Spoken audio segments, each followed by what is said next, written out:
Graça e paz, irmãos. Louvado seja Deus por essa noite, por podermos estar reunidos aqui em nome do Senhor. Desde já agradeço o convite do pastor Edson, também com os irmãos do Presbitério de Garanhuns, e é muito importante nós estarmos reunidos e unidos em um só propósito: engrandecer o nome de Cristo, fazer o nome dele conhecido e vivermos em profunda comunhão uns com os outros. Também me alegro em ver aqui alguns pastores, amigos, irmãos aqui, todo mundo conhecido, né, irmãos? Outros pastores que estou conhecendo agora, que Deus abençoe vocês. Meu professor de violão, João, né, João? Não vou dizer há quantos anos tu me ensinasse algumas coisas não, mas já está com 20 anos já, mas tá bom, né? Coisa boa. Muito bem, irmãos, vamos abrir a palavra de Deus, vamos meditar na Santa Escritura, texto de 2 Reis, capítulo 22. Eu peço que você permaneça com sua Bíblia aberta, já que nós vamos expor todo o capítulo.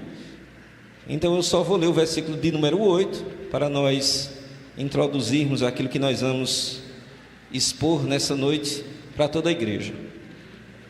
2 Reis, ou segundo livro dos Reis, capítulo 22, o verso de número 8. Diz assim a palavra do Senhor.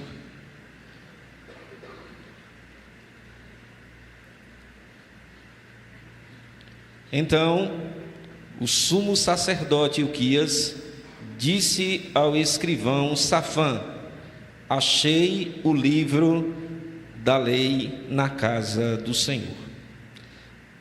Achei o livro da lei na casa do Senhor. Oremos. Pai, em nome de Jesus, nós queremos te adorar, te bendizer e te exaltar. Desta feita, agora ouvindo a tua voz, recebendo da tua palavra, sendo arguido, sendo corrigido, mas também, ó Deus, creio que sendo levantado por ela, porque esse é o papel também da tua palavra, levantar aqueles que estão caídos, aqueles que estão vivendo uma vida distante, vazia, mas muitas vezes sem atentar os motivos. Que o teu Espírito Santo, meu Deus, nessa noite, faça o que nem eu, nem nenhum pregador consegue fazer: invadir cada coração, meu Deus. Eu creio que o Senhor, que sempre agiu, há de agir mais uma vez na vida do teu povo, trazendo transformação e nos levando a viver uma vida de santidade. Muito obrigado, meu Pai, por esse momento tão especial. Louvamos ao Senhor, em nome de Jesus. Amém. 507 anos da Reforma Protestante. Eu não sei se todos aqui esse ano leram alguma coisa a respeito da Reforma Protestante. Talvez, e eu não vou fazer isso porque não quero constranger ninguém, mas não seria difícil notar que talvez 90% das pessoas que estão aqui talvez saibam pouco sobre a reforma. Às vezes, quando atentamos para aquilo que aconteceu lá no ano de 1517, nós ficamos nos perguntando: o que é que isso tem a ver com a minha vida hoje? A questão é que, por muitas vezes não atentarmos às verdades históricas a respeito do motivo pelo qual nós existimos como cristãos, é que nós muitas vezes tropeçamos e caímos nos mesmos erros que os nossos irmãos no passado também cometeram. É bom informar que a Reforma Protestante, ela não iniciou em 1517. Ali foi apenas o ápice, o estopim da bomba, quando algumas coisas tiveram que eclodir para que a Igreja de Cristo retornasse para o lugar de onde ela jamais deveria ter saído, que era da centralidade das Escrituras. Mas quando nós falamos de reforma, não há como nós não nos lembrarmos de homens, servos do Senhor, como John Wycliffe, servo de Deus, que traduziu o Novo Testamento para a língua inglesa, e por causa disso, sendo arguido em um tribunal, onde tinha salvo-conduto, A igreja católica da época e os seus líderes não aceitaram o salvo-conduto, e daquele tribunal, aquele homem foi para a cadeia. Depois da cadeia, ele vai ser assassinado. Nós vamos ver que depois dele vieram discípulos, um deles o Jan Hus. Jan Hus, que era conhecido como um ferrenho defensor das verdades bíblicas aprendidas com John Wycliffe. Nós vamos ver que esse homem, ele teve um destino cruel, porque ele foi queimado por não negar as verdades que existiam nas Escrituras. Antes dele ser queimado, ele dizia aos seus algozes: hoje vocês estão queimando um ganso, mas em breve o Senhor levantará um cisne que vocês não poderão calar. Alguns dizem que essa fala dele se cumpre justamente 105 anos depois, na pessoa de Martinho Lutero. Quando nós falamos de Martinho Lutero, nós nos lembramos que existe igreja protestante por causa dessa reforma que ficou acunhada com esse nome. Mas eu tenho uma péssima notícia para te dar a respeito de Lutero. É que a reforma, diante de tantas coisas boas que ela trouxe tanta deforma que hoje Martinho Lutero não poderia ser um crente presbiteriano. O que foi que aconteceu? Que aqueles que nós alegamos que trouxe reforma, nós já não consideraríamos hoje como nosso irmão. Essas coisas acontecem, irmãos, porque um dos princípios da reforma, que seria uma igreja que sempre está se reformando, a igreja aos poucos ela foi parando no tempo.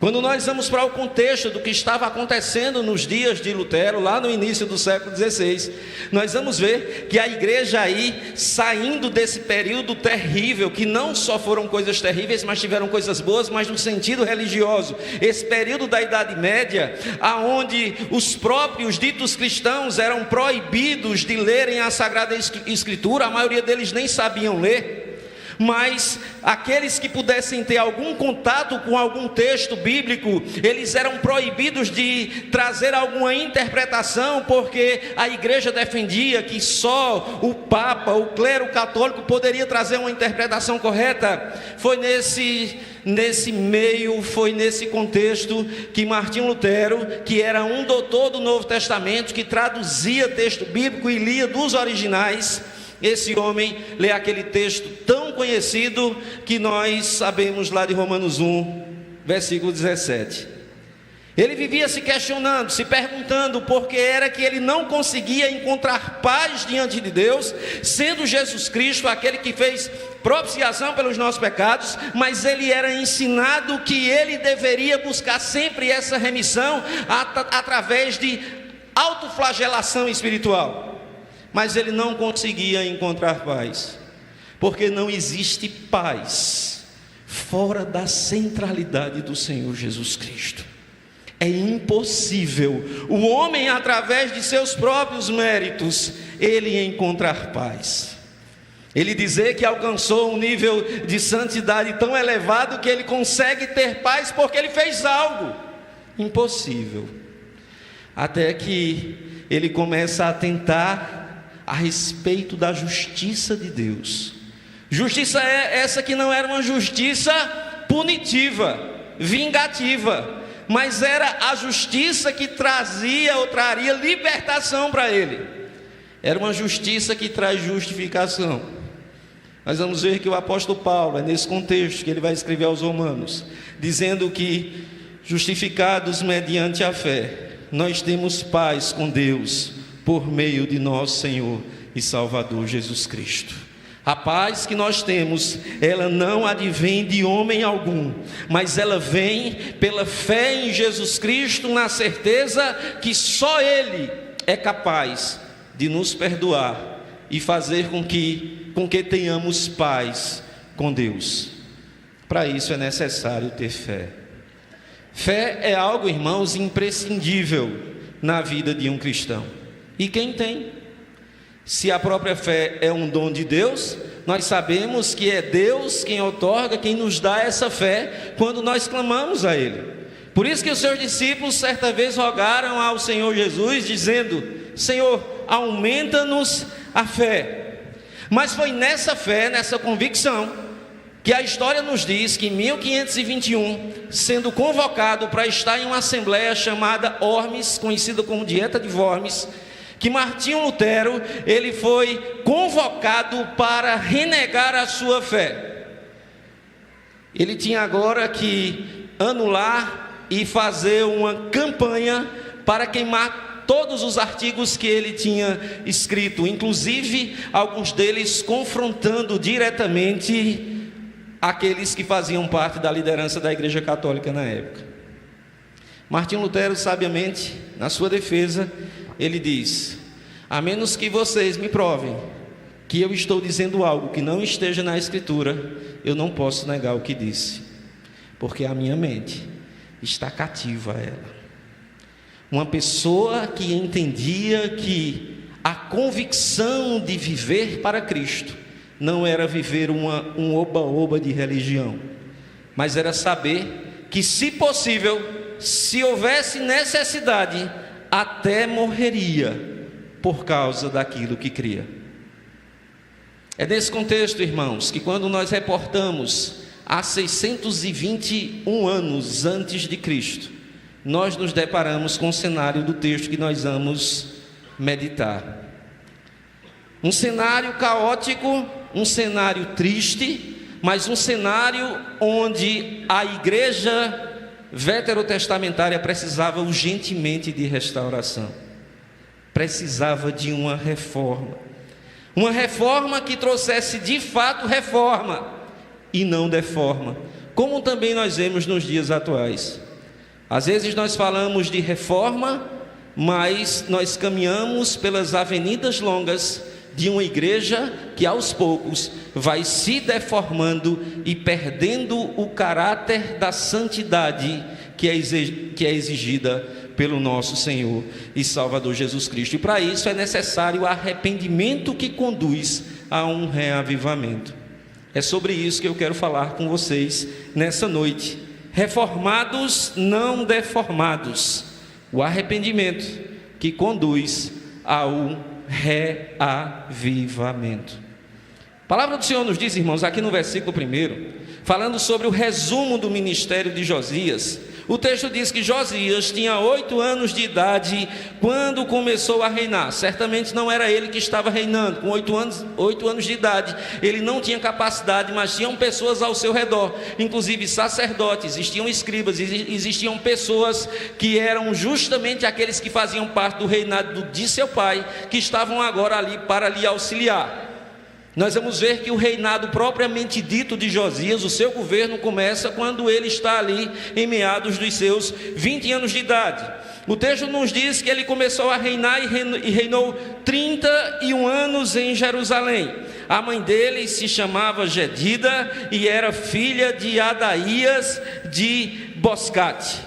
Daí para frente, irmãos, nós vamos ver que esse Josias serve como um referencial diante dos 20 reis que tiveram no reino de Judá. Não sei se você sabe que o reino de Judá, ele teve 20 reis e destes, pelo menos 14, num linguajar bem nordestino, não prestavam para nada. Pense numa turma desmantelada. Mas eles diziam que eram povo de Deus.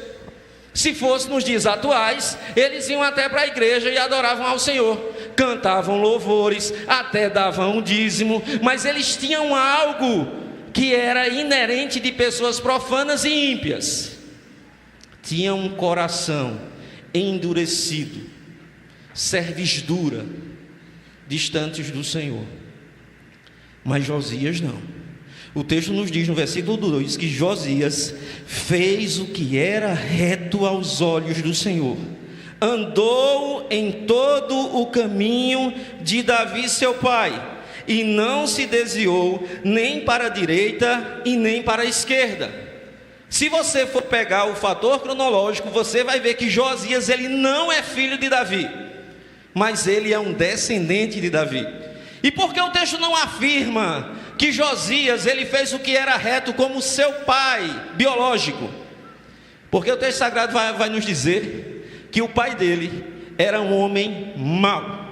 Rei de Judá também, Amon, fez tudo o que era mau: idolatria, desobediência, prostituição, tudo aquilo que desagrada ao Senhor. Mas se você for pegar também o pai de Amon, você vai ver que também não prestava para nada. Manassés fez coisas horríveis, a ponto de sacrificar os seus próprios filhos, queimá-los vivos em sacrifícios a deuses estranhos. Qual é a diferença? A diferença então de Manassés, que é o avô, e de Amon, que é o pai de Josias para ele, é que Josias, sendo um homem reto, o seu avô era um homem ímpio, mas se arrepende no final da vida, mas o seu pai não, morre em seus pecados. Homens maus, homens que viviam uma vida deformada, mas muitas vezes queriam atentar para dizer que era uma vida transformada.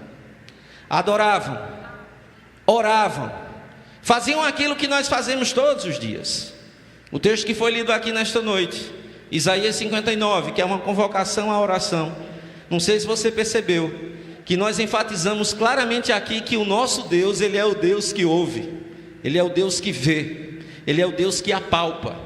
Mas o versículo 2 também diz que as iniquidades do povo faz com que Deus não escute, não atenda, feche os ouvidos, porque Deus, Ele abomina pecado e iniquidade. Daí para frente, irmãos, nós vamos ver algumas lições a respeito de reformados, não deformados, um arrependimento que conduz ao reavivamento. É que nós vamos ver a partir do versículo 3, a necessidade de reparar os estragos na casa de Deus. Reparação de estragos. Foi isso que Martinho Lutero fez lá em 1517, e toda a sua equipe, como Filipe Melanchthon e tantos outros.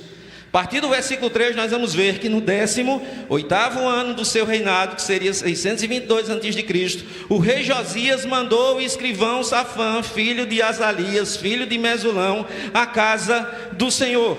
E o que ele mandou ele fazer na casa do Senhor? Versículo 4 diz: vá pedir ao sumo sacerdote Ilquias que conte o dinheiro que foi trazido à casa do Senhor, o qual os guardas da porta ajuntaram do povo. Que esse dinheiro seja entregue aos que dirigem a obra e tenha ao seu cargo a casa do Senhor, para que paguem aqueles que fazem a obra da casa do Senhor, para repararem os estragos do templo. O contexto aqui, irmãos, já passou, as 10 tribos já foram dizimadas nesse sentido de serem 10 tribos. A Síria já tinha acabado com todas elas, e agora o reino de Judá está às portas de ir também para o cativeiro babilônico. As portas do templo de Jerusalém estavam estragadas, o templo está danificado. E Josias, pegando o resto dos erros do seu pai e do seu avô, ele vai agora transformar essa realidade e vai fazer os reparos nessa construção. Quando nós olhamos lá no versículo 6, o texto diz que aos carpinteiros, aos construtores e aos pedreiros que comprem madeiras e pedras lavradas para repararem os estragos do templo. Mas não é necessário que prestem contas do dinheiro que lhes foi entregue, porque são honestos. Aqui ele já começa a enfatizar uma nova época no meio do povo de Deus. Não existia desconfiança. Aqueles que estavam à frente do trabalho do Senhor eram pessoas íntegras, honestas, pessoas que não precisavam se fazer prestação de contas, porque eram pessoas que honravam a Deus. Então a ênfase aqui de Josias é dizer: vai lá, pega os trabalhadores, que nós vamos começar esses reparos. A partir do versículo 8, irmãos, nós vamos ver algo que entristeceu o coração de Josias. É que o texto diz: a lei de Deus estava perdida dentro da casa do Senhor. A lei de Deus perdida dentro de casa. Olha o que o texto diz, versículo 8. Então, o sumo sacerdote Ilquias disse ao escrivão Safã: achei o livro da lei na casa do Senhor. E Uquias entregou o livro a Safã, e este o leu. Geralmente coisas importantes, nós sabemos aonde elas estão. Elas podem até ser pequenas. Por exemplo, você que tem algum anel de formatura em casa, possivelmente você sabe onde ele está. Talvez aquela joia que você que gosta disso foi lá e comprou bem cara, você sabe onde ela está. Geralmente nós não deixamos à toa ou nos esquecemos das coisas que nós damos valor. Mas o que é de maior valor para nós? Geralmente nós aderimos o discurso do cristianismo brasileiro, que a gente às vezes diz assim, que Deus é tudo para mim. Mas Ele é tão tudo que às vezes nós nos esquecemos dEle. E o que fica claro é que o discurso de dizer que Ele é tudo não passa de uma vontade. Vou usar um eufemismo para não dizer de uma mentira. Esse povo dizia que adorava a Deus, que amava a Deus, e a coisa mais importante que eles tinham era a lei do Senhor. E a lei do Senhor está perdida dentro da casa do Senhor. Você já pensou o que é isso? Você já pensou o que é Martinho Lutero ter acesso nos seus dias à literatura, à palavra de Deus, mas ninguém mais poderia ter, porque essa palavra, de forma muito contraditória às convicções católicas da época, mas eles faziam questão dessa palavra estar escondida. E por que isso? Porque Jesus Cristo já tinha dito, irmãos: conhecereis a verdade vos li. Todo falso religioso, ele não quer que o povo aprenda a Bíblia. Você sabia disso? Porque se você ensina a Bíblia ao povo, a tendência é que isso gere, no mínimo, para aqueles que são do Senhor, arrependimento e santidade. É melhor nós ludibriarmos as pessoas com falsas teologias, com falsas visões, com falsas profecias, mas pelo menos a gente consegue enganar a turma. A gente consegue dizer que as pessoas serão salvas depois que elas forem batizadas. Não precisa, não importa a forma que elas vivam. Se morrer, a gente encomenda o corpo. Com 7 dias a gente faz a missa de 7, com 30 a gente faz a de 30, e só esquece de fazer isso quando o tempo levar. É mais fácil viver assim, uma vida sem compromisso. É mais fácil viver sem querer buscar a palavra de Deus, que está muitas vezes em escombros, para andar atrás de falso profeta, atrás de revelação. Chegar assim, por exemplo, você chega lá para o presbítero Alexandre: tem uma revelação para mim hoje, irmão? Hein, pastor Edson? O senhor tem alguma coisa, pastor Edson, para mim? Pastor, tem, vai ler a Bíblia. Mas só que ler a Bíblia dá trabalho, porque você tem que demandar tempo. O texto sagrado, irmãos, vai nos dizer que naqueles dias, aquele povo que deveria ter o zelo pela palavra de Deus, ela está sendo tratada como lixo domiciliar. Aquelas coisas que nós temos, que nós não damos valor, e está lá 20 anos na nossa casa, e se a gente fizer lá uma faxina, vai um monte de coisa para o lixo, e você vai descobrir que você não usava e nem vai usar, mas está apenas guardando, não sei para quê. Mas quando você faz isso com a palavra de Deus, sabe o que é que acontece, irmãos? A bagunça social, ela começa a imperar, a reinar. Essa bagunça social que nós vivenciamos, por exemplo, não só no mundo, mas inclusive no nosso país. Um país que é denominado 80% de cristãos. Para onde a gente vai, o sistema, em todas as áreas, é movido por corrupção. E que tristeza, quando muitas vezes isso é alimentado por pessoas que aos domingos estão nas igrejas dizendo: glória a Deus, Senhor, pelas tuas maravilhas. O texto continua nos dizendo, irmãos, que Ilquias vai lá, entrega o livro e ele lê a palavra de Deus. Lá no versículo 10, depois nós vamos ver o rei lendo a palavra, lá no capítulo 23, versículo 2. Depois a gente vai ler a palavra mais uma vez sendo lida. Versículo 9 diz: então o escrivão Safã foi falar com o rei e lhe deu o relatório, dizendo: qual foi o relatório? Os seus servos contaram o dinheiro que estava na casa do Senhor e o entregaram nas mãos dos que dirigiam a obra e têm o seu cargo na casa do Senhor. Depois o escrivão Safã anunciou ao rei: o sacerdote Ilquias me entregou um livro. Epa, o negócio começou a melhorar. Aquilo que estava perdido já está chegando lá às mãos do rei. E Safã o leu diante do rei. Qual vai ser agora a reação de Josias ao ouvir a palavra de Deus? Que nós vamos ver daqui para frente é a mudança gerada pelo temor à palavra. Olha o que o texto diz: quando ouviu a palavra do livro da lei, o rei Josias rasgou as suas roupas, ou as suas vestes. Então deu ordens a Ilquias, o sacerdote, e a Aicão, filho de Safã, a Aquibor, filho de Micaías, a Safã, o escrivão, e a Asaías, servo do rei, dizendo, versículo de número 12: então deu ordens a Ilquias, o sacerdote, a Aicão, filho de Safã, e a Aquibor, filho de Micaías, a Safã, o escrivão, e a Asaías, servo do rei, dizendo: 13, vão consultar o Senhor por mim, pelo povo e por todo Judá, a respeito das palavras deste livro que foi encontrada, porque é grande o furor do Senhor que se acendeu contra nós, porque os nossos pais não deram ouvidos às palavras desse livro para fazerem segundo tudo quanto está escrito a nosso respeito. A mensagem agora do rei é temor, é quebrantamento, é saber que aquilo que está registrado na Escritura é a convocação de Deus chamando o seu povo para ser santo.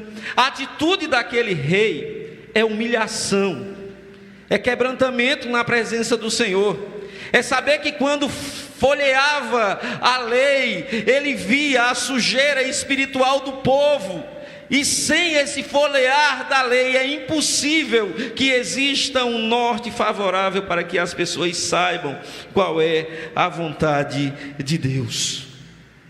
Aquilo que era irreverência agora é transformado em reverência. Alguém acordou para entender a graça. Alguém acordou para entender que não há como ter respaldo diante de Deus, vivendo uma vida distante ou uma vida de pecado. E aquele homem rasga as suas vestes. O rasgar as vestes aqui é um sinal de humilhação, de quebrantamento, de reconhecimento de que não somos nada na presença do Senhor. Mas ele não fica só na questão do quebrantamento, mas sim de tomar uma atitude, porque a partir do versículo 13, o texto nos diz que ele tem urgência em reformar, em livrar o povo dessa deformação causada pelo pecado. Versículo 13, eu vou retornar a lê-lo, diz assim: vão consultar o Senhor por mim, pelo povo e por todo Judá, a respeito das palavras deste livro que foi encontrado, porque é grande o furor do Senhor, o Senhor está irado contra aqueles que não respeitam o seu nome. Talvez tenha sido uma das coisas que mais nós desenvolvemos bem nos últimos tempos. Desonrar a Deus e achar que Ele nem está ligando para isso. Irmãos, vocês sabem que a Alemanha hoje, onde houve a reforma protestante, é um país pós-cristão. O país da reforma é conhecido como o país da cerveja. A Escócia, a Genebra de Calvino, é conhecida como a terra do uísque. Aonde Calvino pregava o evangelho, hoje é um museu. O que vai ser do Brasil daqui a 100 anos? Parece que a gente está subindo um pouquinho ainda. Vai chegar no platô. E a Escritura tem que se cumprir. A tendência é que alguns de nós, e que não seja nenhum de nós, mas comecemos a zombar de Deus com as nossas atitudes, e mesmo assim a gente celebra o nome dele dando glória. A necessidade de reforma, irmãos, era vigente naqueles dias.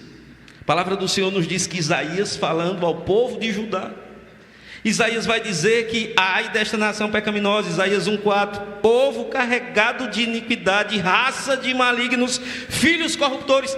Ele não está falando de ímpios, mas está falando de falsos crentes, pessoas que deformaram com o tempo, pessoas que foram acostumando com o sagrado. Irmãos, em nome de Jesus, se ligue no que eu vou dizer agora. Não acostume com o sagrado, senão você começa a tratá-lo como qualquer.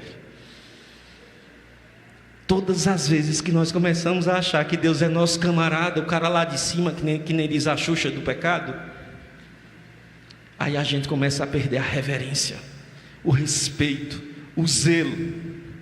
Um culto a Deus às vezes já é algo que tira tanto a minha concentração, que eu não consigo estar no culto sem que eu não consiga levantar 5 vezes para beber a água santa da igreja. Às vezes a gente pensa que, mas pastor, o que é que isso tem demais? Não, isso é só você dizendo assim, que o Deus que está sendo cultuado aqui, eu vou dar pausa nele, daqui a pouco eu volto. Tudo isso é quando a gente vai acostumando com o sagrado. Ai desta nação pecaminosa. Versículo 14 diz: então o sacerdote Ilquias, Aicão, Aquibô, Safã e Asaías foram falar com a profetisa Uda. Entra aqui em cena uma profetisa, irmãos. A gente sabe que no Antigo Testamento mulheres abençoadíssimas foram usadas. E é interessante que o narrador não vai nos dizer porque o rei Josias não mandou ir atrás de Jeremias, que era contemporâneo, de Sofonias, que era contemporâneo, de Jeremias, que era contemporâneo, de Abacuque. Não, ele diz assim: vai lá, fala com Uda, mulher santa, que tinha crédito para falar as verdades de Deus. E o texto diz assim: vai lá e fala com ela. Ela é esposa de Salom, encarregado das vestimentas da casa do Senhor, filho de Tikva, filho de Arás. Uda morava na parte nova da cidade, em Jerusalém. Eles lhe contaram o que havia acontecido, e ela lhe disse: assim diz o Senhor, Deus de Israel, digam ao homem que os enviou a mim. Qual vai ser a palavra? O que é que essa mulher vai trazer de verdade? O que a gente mais ouve hoje em dia, irmãos, é um monte de... Tem profeta demais hoje em dia. Olha, gente que vai dormir com a barriga cheia e depois acorda dizendo que Deus me revelou. 99%, vou generalizar não, viu, irmão? Só 99%, tudo mentira. Porque não sou eu que estou dizendo, é a Bíblia. Antigamente Deus falava com a gente através de sonhos, visões, revelações. Mas hoje Ele fala com a gente através de quem, irmãos? Do Filho, Jesus Cristo, a palavra encarnada, o verbo de Deus. A questão é que a gente já não liga mais para o verbo de Deus. Quer uma prova? Eu sei que não acontece isso em igreja presbiteriana, mas se chegar um pregador desse bem animado, desse pregador coach, dizer assim: estou vendo anjo passando na igreja com espada desembainhada, aí tem irmão que começa a esquentar. Ah, pastor, aleluia. É um negócio desse, né? Ele se enche da unção com um anjo, mas se você diz assim: a paz do Senhor Jesus, ele faz amém. Viram a distorção? Se é o nome de Jesus Cristo, virou comum. Mas se é o anjo Gabriel passando na igreja, aí o negócio é fogo. Sabe o que é que se chama isso, irmãos? Ignorância bíblica e espiritual, e falta de convicção a respeito daquilo que a Bíblia fala a respeito de Deus, da forma que Ele quer ser crido e adorado. O texto sagrado nos fala sobre essa palavra dessa profetisa, mulher nordestina. Essa mulher era nordestina, que essa mulher aqui é valente demais. Olha a palavra que ela manda para o rei: assim diz o Senhor. Não é esse que eu te digo, tá, irmãos? É assim. Quem é que diz? Pronto. Quando você fala hoje, fala com autoridade profética do mesmo jeito. Aí como é que você diz? Está escrito: assim diz o Senhor. Ponto. Olha o que o texto diz, irmãos. Vamos lá. Leiam comigo para vocês não só ficarem me ouvindo. Versículo 16, todos juntos.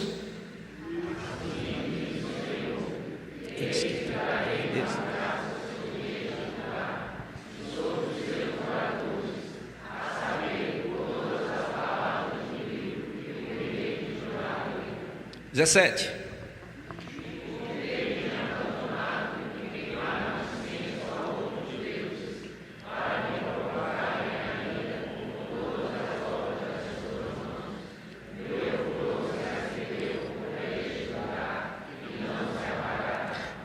Se chega um profeta para você com essa notícia, e para mim, minha gente, eu tremia mesmo.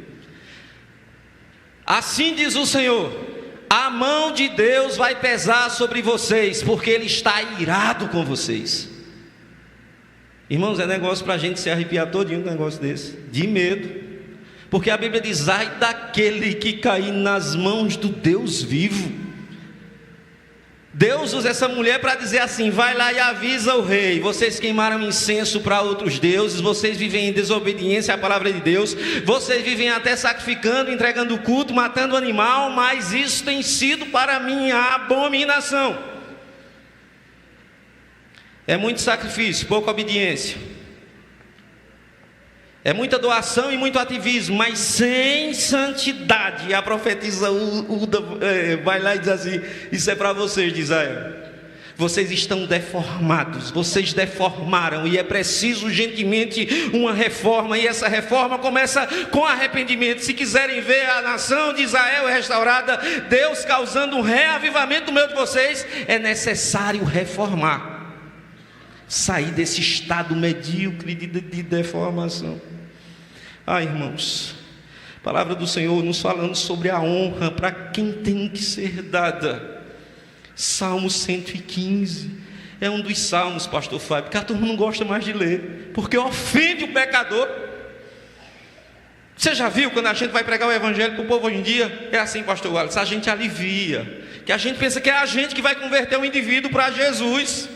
E às vezes a gente quer aquele jeitinho: não, mas vem aqui porque na minha igreja vai ser boazinha. Pois na minha não é não, é arroxo o negócio, porta estreita, e eu gordinho assim, dá um trabalho triste para entrar. Tá rindo, é? Ria não. Jesus Cristo não mandou a gente aliviar a porta, irmãos. Ele mandou a gente ser verdadeiro na pregação. A palavra do Senhor vai nos deixar enfaticamente no Salmo 115 a glória que é para Deus e a ofensa para todo idólatra. Não a nós, Senhor, não a nós, mas ao teu nome a glória, a honra, o louvor pelos séculos dos séculos pertence a Jesus. É por amor do teu nome, Senhor, da tua misericórdia e da tua fidelidade, porque diriam as nações: onde está o Deus deles? E aí ele vai lá e responde: no céu está o nosso Deus, e tudo faz como lhe agrada. E aqueles que não adoram a Deus, a quem adoram? Prata e ouro são os ídolos deles, obras das mãos de homens. Tem boca e não falam, tem olhos e não veem, tem ouvidos e não ouvem, tem nariz e não cheiram, suas mãos não apalpam, seus pés não andam, som nenhum lhe sai da garganta. Tornem-se semelhante a eles os que o fazem e quantos neles confiam. Isso é uma palavra de confronto que todo pecador idólatra não gosta de ouvir. Aí você diz assim: pastor, então essa daí foi boa para a gente, porque não pega na gente, né, pastor, que a gente não é idólatra? Pois é, às vezes o nosso conceito de idolatria é tão pequeno que às vezes a gente pensa que ser idólatra é apenas adorar uma imagem. Ezequiel, ele disse que o povo de Deus tinha construído ídolos nos seus corações. Eu não sei você, irmãos, mas todo dia eu tenho que quebrar um monte de ídolo no meu coração. Tem demais, hein? Ninguém fica sabendo. A turma lá de Heliópolis não sabe, minha esposa não sabe, meus filhos não sabem. Mas o infeliz do ídolo sempre está aqui querendo me colocar num pedestal. E se eu não quiser ser um crente, não é pastor, crente, Stuart, deformado, eu tenho que me arrepender todos os dias e dizer: Senhor, tem misericórdia de mim, porque eu sou um lixo. Todos nós é o lixão do Senhor. Todo mundo num processo de reciclagem. até o dia que Jesus Cristo voltar e nos transformar e nós reinarmos com Ele eternamente. Louvado seja Deus. Você crê nisso, meu irmão? Amém? Depois da palavra de juízo, vem o oráculo de salvação, quando a profetisa Uda vai lá e diz assim: mas ao rei de Judá, que os enviou para consultar o Senhor, digam o seguinte: assim diz o Senhor, o Deus de Israel, a respeito das palavras que você ouviu, visto que o seu coração se enterneceu e você se humilhou diante do Senhor quando ouviu as ameaças que fiz contra este lugar e contra os seus moradores, que seriam objeto de horror e de maldição, rasgou as suas roupas e chorou diante de mim, também eu ouvi a sua oração, diz o Senhor. Por isso deixarei que você morra e seja sepultado em paz, e os seus olhos não verão todo o mal que trarei sobre este lugar. Então eles levaram esta resposta ao rei. Eita, irmãos, o texto nos traz uma lição maravilhosa, que ainda que o mundo todinho se exploda pecando contra Deus, há um povo santo que não vai passar por esse juízo.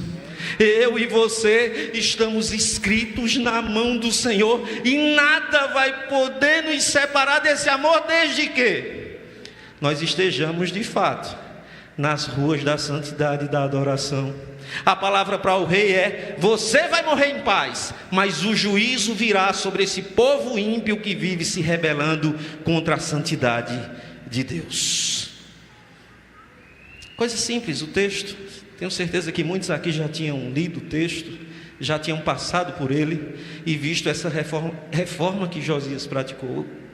Algumas lições para nossas vidas, irmãos, para que a gente entenda o que é sair daqui mais uma vez reformado. Reformado não é aos moldes do presbiterianismo, não, irmão, não é isso. Reformado de dentro para Deus, santidade ao Senhor. E não apenas com o crachá, sou presbiteriano, em nome de Jesus. Isso é secundário. Primeiro é ser adorador. Mas é preciso nós diagnosticarmos os estragos na casa de Deus, em nossa casa. Eu quero crer que na sua casa não tem estrago nenhum, está tudo certo, tudo bem, louvado seja Deus, amém. Então esse tópico não é para você, mas para mim fala muito ao meu coração, porque fala em diagnosticar onde está estragado. Faça uma reflexão rapidinho aí. Como está a tua vida de adoração e santidade ao Senhor? Pastor, ótima. Você e sua esposa. Já não dá para dizer tão ótimo, né? Você e seus filhos. O seu testemunho onde você trabalha. Quando você está no meio dos ímpios, como é que você se comporta igual eles? Ou você é luz? É sal? Porque isso é estrago, e é preciso eu diagnosticar onde está o erro para eu poder consertar. Se eu não fizer um exame sobre mim, dizer assim, onde é que Stuart tem que consertar, tirar sujeira, eu não vou conseguir crescer como um bom crente para Cristo. Irmãos, o que nós temos visto, e eu quero crer que no meio do presbiterianismo da nossa região não tem isso, que é todo mundo santo, Alexandre, louvado seja Deus, aleluia, amém. Vocês não deram amém não, não foi? Pois é, mas tem não, no meio do presbiteriano não.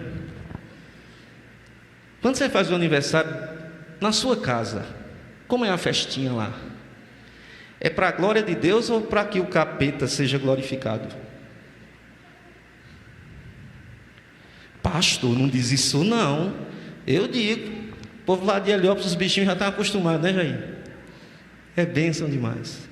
Irmãos, são nas mínimas coisas que nós mostramos quem nós somos. Nos nossos negócios, quando a gente compra, se a gente paga. Eu, ultimamente, tentando perder 500 gramas, eu tenho ido para a academia. Pense negócio difícil. Olha, quem inventou comida foi Deus e dieta foi o capeta. Eita, negócio ruim fazer dieta, bom é comer. Por isso que eu espero em Cristo que Ele volte logo, que é para a gente comer bem muito. Mas o que eu tenho visto, irmãos, às vezes quando eu vou para a academia, uma coisa simples. É um escândalo, irmãos, as mulheres. E não me pergunte se são crentes ou não, porque eu não sei. Porque se veste tudo igual. Ah, pastor, mas é porque o senhor é muito radical e você é mundano. É preciso reparar os estragos. Homens, um dia desses disseram assim: pastor, vamos olhar o jogo do esporte. Eu digo: vou não, sou esporte, irmão, até morrer. Meu time é time de crente, é time do leão. Quem torce para a raça de víboras é complicado. Estou brincando, irmão, vamos lá. É tempo de reforma, pois é, mas não quero negócio com cobra nem com rato. Você cria rato? Muito bem, vamos mudar o assunto.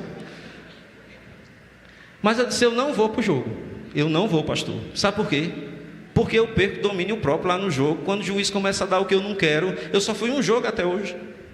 Chamei nome, irmãos.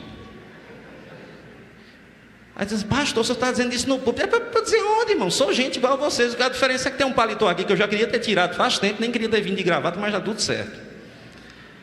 Mas chega lá no jogo o irmão crente, né? O irmão crente, aleluia. Aí o time dele leva um gol e aí ele chama a mãe de juiz de todos os adjetivos que ele possa pensar. E quando chega na igreja ele faz glória.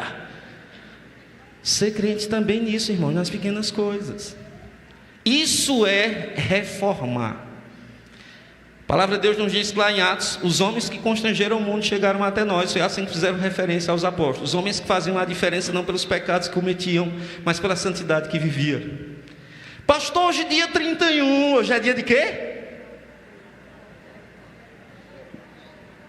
Pensei que iam dizer do Halloween. Halloween gospel, pastor. Ah, Jesus, só a graça de Cristo, botando bruxa para dentro de casa. Lá na escolinha você diz assim: não, é porque minha escolinha faz isso. Cria jeito. Nós temos uma marca, e crente, existem coisas básicas que nós não fazemos, irmãos. E crente presbiteriano não pode ser conhecido como católico manso.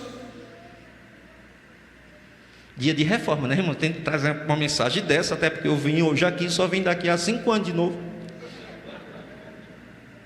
Estou brincando, para o ano, se Deus quiser, estaremos aqui também participando, em nome de Jesus, não é, pastor Edson? Se Deus quiser, nossas igrejas reunidas, que se torne uma data fixa do nosso presbitério também. Mas olha que coisa interessante, se eu não vejo essas pequenas coisas que ofendem o nosso, sabe por quê, irmãos? A gente é fácil de julgar o que está em pecado caído. Teve uma igreja lá na França, que eu não vou dizer onde era, que uma vez chegou pessoas pobres na igreja para assistirem a um culto, e era uma igreja presbiteriana, e deixaram essas pessoas, porque eram muito simples, na última banca de um canto alto que tem lá. Que evangelho é esse que a gente dá valor a quem tem dinheiro? Em nome de Jesus Cristo, irmãos. Aqui todo mundo é ovelha. Se tu ganha 1.000 ou ganha 10, problema teu, e dá o dízimo para não ser fiel, para não ser infiel e está roubando a Deus. Mas diante de Deus todo mundo é igual. Aqui nós somos contemplados pela mesma graça. E isso também é ver a questão dos diagnósticos. Aonde é que eu preciso reparar a minha casa? Para os homens é bênção demais. Se a tua casa está em desordem, a culpa é sua. Não é da sua esposa, não é do seu filho. Não bota a culpa em ninguém, não. Quem é o cabeça? Você? Agora seja só sacerdote, seja profeta em casa e seja rei. Geralmente a gente diz assim: eu sou sacerdote do lar, o profeta também e o rei. Você é providente, você tem que levar a palavra, e você tem que ser aquele que traz o seu povo para perto de Deus. Isso é uma obrigação santa de nós reformados, irmãos, conduzir a nossa família em santidade ao Senhor. E vivemos em dias, e não queiram me interpretar mal, se interpretarem não tem problema, e dias que a democracia dentro de casa está demais. Homens que têm que tomar posição, quem toma é a mulher. A Bíblia diz que você é o cabeça, e quando Adão pecou, embora tenha sido Eva, a bendita do céu, que tenha comido o fruto primeiro, Deus não chegou para ela de jeito nenhum. Chegou para ele e disse assim: responsável, era obrigação sua de fazer com que sua esposa não comesse. Mas ele foi democrático, ele foi conversando com ela, desenvolvendo a relação. Quando resolvia facilmente, vai, não, é sim, é não. Isso é Bíblia, irmãos. Isso é pureza do Evangelho. O mundo lá fora é quem está querendo inverter os valores. As mulheres virando homem e os homens virando mulher. Por que isso está acontecendo? O capeta, ele é astuto e ele quer destruir essa regra básica, natural que Deus criou. Homem cabeça, mulher corpo, os dois constituem um casal, tendo filho, uma família, a coroa da criação de Deus. Satanás desorganizando isso, ele faz a bagunça. É preciso ver os diagnósticos. E às vezes eles são bem sensíveis. Falta de oração e falta de leitura trazem todo o pesar para a nossa vida. Segunda coisa para a gente caminhar, para terminar, irmãos, a mudança tem que ser gerada pela palavra. É a Bíblia quem tem que nortear a nossa vida. Você sabe que o embate da gente com os romanos é por causa da Bíblia. Ponto. Porque a Bíblia para a gente é a única regra de fé e prática. Para eles é um dogma da igreja. É a palavra papal, é a tradição da igreja e é a Bíblia. Para nós não. O problema é quando esse negócio está se vindo para nós também não, mas que chega o irmão, pastor Edson vem aqui no púlpito, pastor Watts vem aqui, pastor Fábio vem aqui, pastor João vem aqui, eu vou lá na igreja de Heliópolis, o irmão vai na igreja central, nas nossas igrejas, a gente diz, está escrito. E aí o irmão faz assim, mas eu não entendo assim. Tu entende como, Zé? Quando está escrito, a única regra é a Bíblia. E acabou. É a Bíblia quem faz com que vocês calem a gente, pastor. Basta a gente ensinar coisa errada, você chega assim, pastor, isso aqui na Bíblia, pastor. Aí se o pastor for bem humilde e santo, ele vai dizer, é verdade, estou errado. A Bíblia é quem comanda. Por isso, irmão, saia daqui nessa noite com vontade de conhecer mais a Deus. Conhecer como? A Bíblia, ler Bíblia, comer Bíblia, saber de texto bíblico, a história da redenção. E fazendo isso, o Espírito Santo vai mudando nosso coração, pastor Tiago. E a gente vai mudando aos poucos sem saber por que essa mudança está sendo feita. Porque não é você que está fazendo a mudança, é o Espírito Santo através daquilo que você está se alimentando, da palavra de Deus. Por último, o reconhecimento e a necessidade de reformar é o que nos livra de vivermos o caos e o juízo de Deus sobre nós. A necessidade urgente de reformar. Irmãos, toda vez que eu trago uma palavra, e eu tenho uma questão de profeta, sabe? Pois é, eu não sei se vocês vão, só sei se vocês vão Batista, é benção. Mas isso tudo que eu estou falando com vocês era como se ali tivesse um espelho, eu olhando para mim meio com vergonha, porque está batendo em mim, não é em vocês. Tudo isso que eu disse aqui é Stuart. Stuart tem que reconhecer a necessidade de reformar urgentemente a vida dele da deformação que o pecado causou. É preciso nós atentarmos e querermos ser santos antes de sermos felizes. A questão é que a busca pela felicidade, a busca por um hedonismo supostamente mundão que a gente chama de cristão, que não tem nada a ver com o hedonismo de John Piper lá, faz com que às vezes a gente queira tanto buscar os prazeres dessa vida, que a gente já deformou faz tempo, e a gente nem notou. Mas hoje à noite, em nome de Jesus Cristo, é noite de arrependimento, é noite que o Senhor Deus quer nos conduzir a uma vida de reavivamento. Eu creio, irmãos, que a palavra de Deus, ela restaura a vida do pior pecador que você pensar. Não existe pecado tão grave que Deus não perdoe, mas para isso Ele quer que a gente se arrependa, que a gente diga assim, Senhor, reforma a minha vida, tira a deformidade e me ajuda a ser alguém, que eu possa dizer, como disse o apóstolo Paulo, me imite como eu imito a Cristo. Saia daqui com esse desejo, que eu vou sair daqui com esse desejo também, de dizer assim, me imite porque eu imito a Cristo. Se o meu evangelho, ele não me leva a ter essa convicção e essa certeza, tem alguma coisa deformada. E é preciso a gente pedir graça a Deus. Sabe por quê, irmãos? Porque apesar de os dilemas que a gente vem a passar, a gente tem um fator Jesus Cristo em nossas vidas que coopera conosco para que nós vivamos esse grau de santidade. E Ele faz isso através da fé. Fé essa que, apesar das dificuldades de viver em um mundo distante de Deus, nós temos que ser firmes, autênticos, ainda que sangremos por causa dessa graça. Mas vale a pena a gente dizer assim, eu não sou deformado, mas eu fui reformado pela graça do nosso Senhor e Salvador Jesus Cristo. Martinho Lutero, quando ele estava por ir para a dieta de Worms, ele cantou aquele famoso hino que nós vamos cantar, que eu já vi aqui na liturgia, mas ele vai continuar falando sobre as pressões da vida que muitas vezes tentam nos separar de Deus. E ele diz: se nos quisessem devorar, demônios não contados não nos iriam derrotar nem ver-nos assustados. O príncipe do mal, com seu plano infernal, olha a notícia que a gente vai dar ao capeta hoje: já condenado está, vencido cairá por uma só palavra. Toda honra e glória sejam dadas ao nome de Jesus. Vamos orar. Pai, muito obrigado por essa noite, por essa palavra que nos confronta, Senhor. Tem misericórdia de mim, porque a Tua palavra diz que nós, pastores, líderes, seremos mais cobrados. E Tu sabes, ó Deus, como é difícil. Se já é difícil ser cristão, imagine ser pregador da palavra. Mas nós sabemos que é por Tua graça, pela Tua bondade em nossas vidas. Eu quero colocar em Tuas mãos, em primeiro lugar, toda a liderança cristã aqui de Garanhuns que está aqui presente, os que não estão também.